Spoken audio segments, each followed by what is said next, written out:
भगवान 5वें अध्याय के 13वें श्लोक में कहते हैं, सर्वकर्माणि मनसा संन्यस्य आस्ते सुखम वशी नवद्वारे पूरे देही नैव कुर्वन्य कार्यन।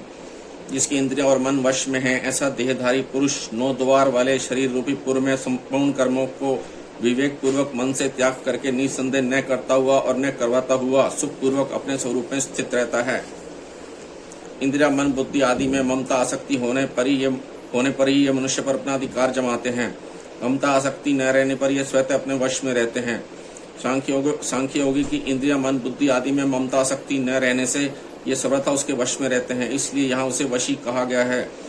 जब तक किसी भी मनुष्य का प्रकृति के कार्य शरीर इंद्रिया आदि के साथ किंचित मात्र भी कोई प्रयोजन रहता है, तब तक वह प्रकृति के वशीभूत रहता है। प्रकृति सदैव क्रियाशील रहती है, अतः प्रकृति से संबंध बना रहने के कारण मनुष्य कर्म रहित हो ही नहीं सकता।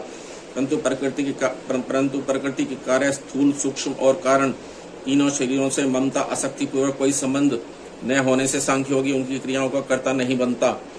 यदि सांख्योगी का शरीर के साथ किंचन मात्र भी संबंध नहीं होता, तथापि लोगों की दृष्टि में वह शरीरधारी ही दिखता है, इसलिए उसे देही कहा गया है।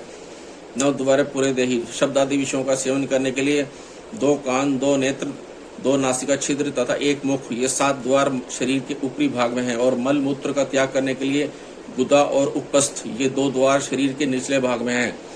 इन 9 द्वारों वाले शरीर को पुर अर्थात नगर कहने का तात्पर्य यह है कि जैसे नगर और उसमें रहने वाला मनुष्य दोनों अलग अलग होते हैं, ऐसे ही यह शरीर और इसमें रहने का भाव रखने वाला जीवात्मा दोनों अलग अलग हैं। जैसे नगर में रहने वाला मनुष्य नगर में होने वाली क्रियाओं को अपनी क्रियाएं नहीं मानता, ऐसे ही सांख्योगी शरीर से होने वाली क्रियाओं को अपनी क्रियाएं नहीं मानता।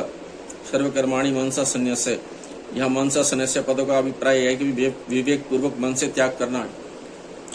यदि इन पदों का अर्थ केवल मन से त्याग करना कहा जाए तो दोष आता है, क्योंकि मन से त्याग करना भी मन की एक क्रिया है, और गीता मन से होने वाली क्रियाओं को कर्म मानती है। शरीर से होने वाली क्रियाओं के कर्तापन का मन से त्याग करने पर भी मन की त्याग रूप क्रिया का कर्तापन तो रह ही गया।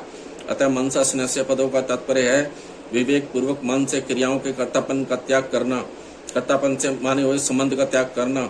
जहाँ से कर्तापन का संबंध माना है वहीं से उस संबंध का त्याग करना।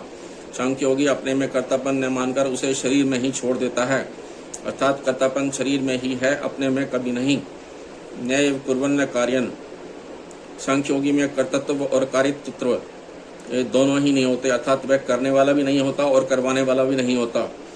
शरीर इंद्रिया मन बुद्धि आदि से किंचन मात्र भी अहंता ममता न होने के कारण सांख्योगी उनके द्वारा होने वाली क्रियाओं को कर्ता अपने को कैसे मान सकता है, अर्थात कभी नहीं मान सकता। इसी अध्याय के 8वें श्लोक में भी नए किंचित करोमिति पदों में यही बात कही गई है।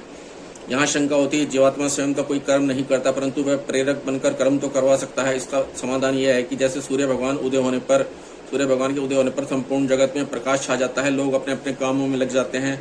कोई खेती करता है, कोई वेद पाठ करता है, कोई व्यापार करता है, परंतु सूर्य भगवान विहित अथवा निश्चित किसी भी क्रिया के प्रेरक नहीं होते। उनसे सबको प्रकाश मिलता है, पर उस प्रकाश को कोई सदुपयोग करे या दुरुपयोग करे, इसमें सूर्य भगवान की कोई प्रेरणा नहीं है। यदि उनकी प्रेरणा होती तो पाप और पुण्य कर्मों का भागी भी उन्हीं को होना पड़ता। ऐसे ही चेतन तत्व से प्रकृति को सत्ता और शक्ति तो प्राप्त होती है, परंतु वह किसी क्रिया का प्रेरक नहीं होता। आस्ते सुखम, मनुष्य मात्र की स्वरूप में स्वाभाविक स्थिति है, परंतु वे अपनी स्थिति शरीर इंद्रिया मन बुद्धि प्राण आदि में मान लेते हैं, जिससे उन्हें इस स्वाभाविक स्थिति का अनुभव नहीं होता। परंतु सांख्ययोगी को निरंतर स्वरूप में अपनी स्वाभाविक स्थिति का अनुभव होता रहता है। स्वरूप सदा सर्वदा सुख स्वरूप है, वह सुख अखंड एकरस और पराधीनता से रहित है।